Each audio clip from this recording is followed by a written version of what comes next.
मैं सिर्फ ये बात कह रहा हूँ कि देखिए, ये इस तरह ना, ये मुल्कों के ताल्लुकात बड़े हम अपने जी से टूरिस्ट नहीं भेजेंगे, वो तबाह हो जाएगा।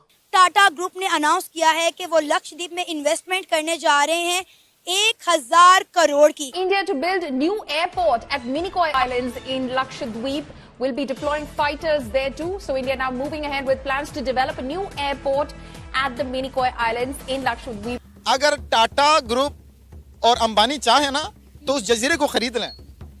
उनमें इतनी सख्त है, उनमें इतनी हिम्मत है, उनके पास इतना पैसा है कि वो मालदीव को ही खरीद ले। एक कैंपेन देख रहे होंगे, बायकॉट मालदीव्स। लक्षद्वीप में टाटा ग्रुप 2 ताज ब्रांडेड रिजॉर्ट बनाने जा रहा है अरबों रुपए का। कुछ जगहों पे डिप्लोमेसी बड़ी ज़रूरी होती है। डिप्लोमेसी से आप रिस्ट्रेन करते हैं, आप कहीं रिएक्ट करते हैं, कहीं बात करते हैं। 2004 के अंदर सुनामी में मालदीव तबाह हो चुका था, बर्बाद हो चुका था।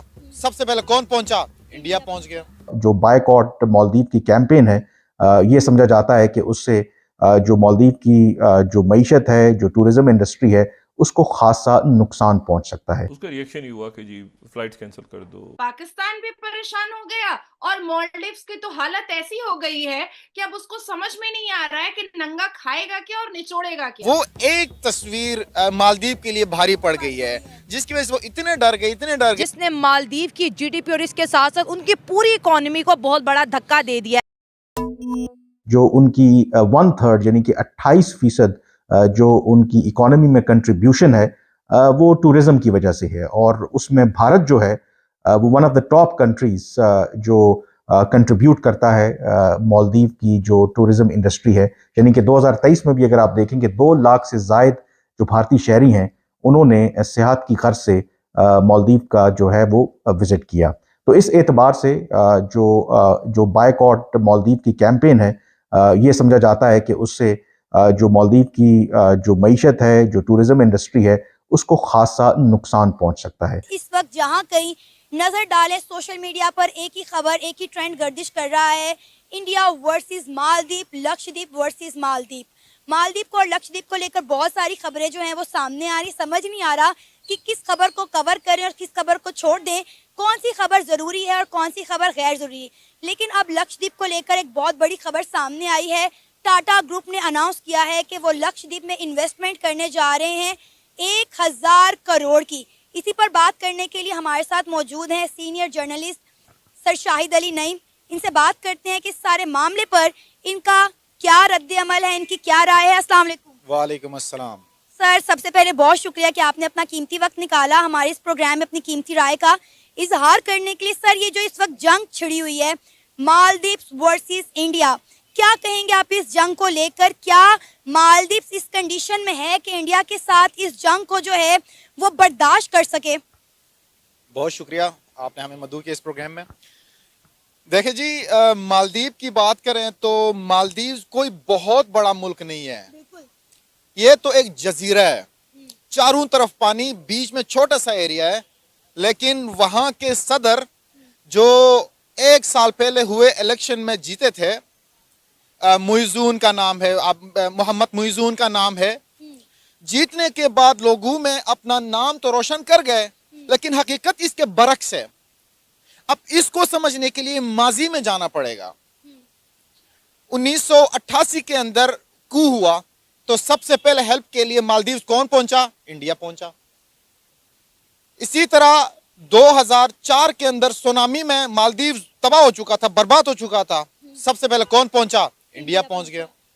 इसी तरह 2014 के अंदर आग लगने से पानी की किल्लत वहां पे आ गई, वाटर स्कार्सिटी आ गई, तो सबसे पहले वहां कौन पहुंचा? इंडिया पहुंचा। इसी तरह 12 घंटे के अंदर million of tons of water उन्होंने मालदीव में पहुंचा दिया। अगर माजी देखा जाए तो आपका हमेशा सबसे करीबी 600 किलोमीटर भी नहीं है मालदीव इंडिया के दरमियान एरिया, तो वहां पे सबसे पहले आपकी हेल्प को कौन पहुंचा? इंडिया पहुंचा। तो आप उसी दोस्त के साथ आप दुश्मनी निभा रहे हैं। और दूसरी आपकी इकोनॉमी देखें, इकोनॉमी सबसे कम है। खैर, हम तो, हमारी तो मालदीव से बहुत ज्यादा है। इवन हमारा कराची जितना शहर भी नहीं है, वो कराची जितना शहर भी नहीं है। लेकिन वहां पे टूरिज्म एक बड़ा बेहतरीन हब है, जिसको लेके मालदीव आज अपना नाम पूरी दुनिया में मनवा रहा है कि भाई देख हमारी टूरिज्म बहुत अच्छी है। लेकिन अब ये भी देखें कि 2023 के अंदर मालदीव ने सिर्फ और सिर्फ टूरिज्म को लेके $500 मिलियन कमाए थे। और आपको पता है कि मालदीव को सबसे ज्यादा टूरिज्म कौन देता है? इंडिया। हर साल 3 लाख से ज्यादा इंडियंस जो हैं वो मालदीव जाते। तो आपको क्या लगता है अब इतना बड़ा ग्रुप इन्वेस्टमेंट करने जा रहा है लक्षद्वीप में, तो लक्षद्वीप का फ्यूचर आप क्या देख रहे हैं? देखें, एक मीम वायरल हुई थी जिसके अंदर अंबानी भगवान के सामने हैं, तो लिखा हुआ था कि भगवान जो चाहिए हमसे ले लें। तो अब मालदीव को चाहिए कि वो एक दफा अपने ताल्लुकात बेहतर करें, इसके उनके लिए बेहतर है। अगर टाटा ग्रुप और अंबानी चाहे ना तो उस जजीरे को खरीद लें। उनमें इतनी सख्त है, उनमें इतनी हिम्मत है, उनके पास इतना पैसा है कि वो मालदीव को ही खरीद ले। यार 2 ग्रुप्स अगर आपको खरीद सकते हैं जो चांद पर जा चुके हैं, कम से कम यार उनके नक्श कदम पर तो चलो, आप दुश्मनी मोल ले बैठे हैं। अब जो है उन वुज़रा को भी मुअत्तल कर दिया गया है मालदीव की जानिब से। इस मसले को कूल डाउन करने की काफ़ी कोशिश की जा रही है, लेकिन जो इंडियंस हैं वो काफ़ी एंग्री हैं, वो काफ़ी एग्रेसिव हैं कि हमारे पीएम को जो है वो टारगेट क्यों किया गया। क्योंकि आपको पता है ये इंडियन एक ऐसी कौम है, जब भी इनके मुल्क के ऊपर या इनके पीएम के ऊपर बात आती है तो ये यकमुश्त हो जाते हैं, इनमें यूनिटी देखने को मिलती है। और अभी भी यही हो रहा है। लगातार आपको पता है कि मालदीव की जो फ्लाइट्स थी आने वाले कुछ महीनों की, वो तमाम सस्पेंड कर दी गई हैं। सोशल मीडिया पर ट्रेंड चल रहा है बायकॉट मालदीव। और देखिए कि मालदीव की इकोनॉमी को एक बहुत बड़ा धचका है। इंडियन ने हिला के रख दिया कि तुम लोगों ने पंगा किसके साथ लिया भाई। बिल्कुल, इसमें कोई दो राय नहीं है। रिसेंटली जब इंडिया के साथ इनके ताल्लुकात खराब हुए तो इनका एक वाटर रिजॉर्ट है जहां पे हर साल इंडिया से लोग वहां जाते हैं, विजिट करते हैं, और उसकी जो ओवरऑल मेंटेनेंस और सस्टेनेबिलिटी की जिम्मेदारी है वो मालदीव हुकूमत की है। तो उसको इस बार इन्होंने रेनोवेट करने से, उसको सस्टेन करने से, मेंटेन करने से इनकार किया, जिसकी वजह से उनको नुकसान हुआ। इंडिया को क्या फर्क पड़ता है? मैंने पहले ही आपको जिक्र किया कि इंडिया के ये अगर 2 ग्रुप्स मिल जाए, टाटा और अंबानी, तो अल जजीरा उनके पूरे जजीरे ही खरीद ले। भारत और मालदीव के बीच जारी विवाद मालदीव के लिए गले की फांस बनता जा रहा है। बीते दिनों प्रधानमंत्री नरेंद्र मोदी के लक्षद्वीप दौरे की तस्वीर वायरल होने और पीएम द्वारा इस भारतीय गंतव्य में घूमे जाने की अपील करने के बाद मालदीव के मंत्रियों द्वारा की गई टिप्पणी से शुरू इस विवाद से जहां मालदीव के टूरिज्म सेक्टर को तगड़ा झटका लगा है, तो वहीं दूसरी ओर पर्यटन स्थल के रूप में लक्षद्वीप ने अचानक सबका ध्यान आकर्षित किया है।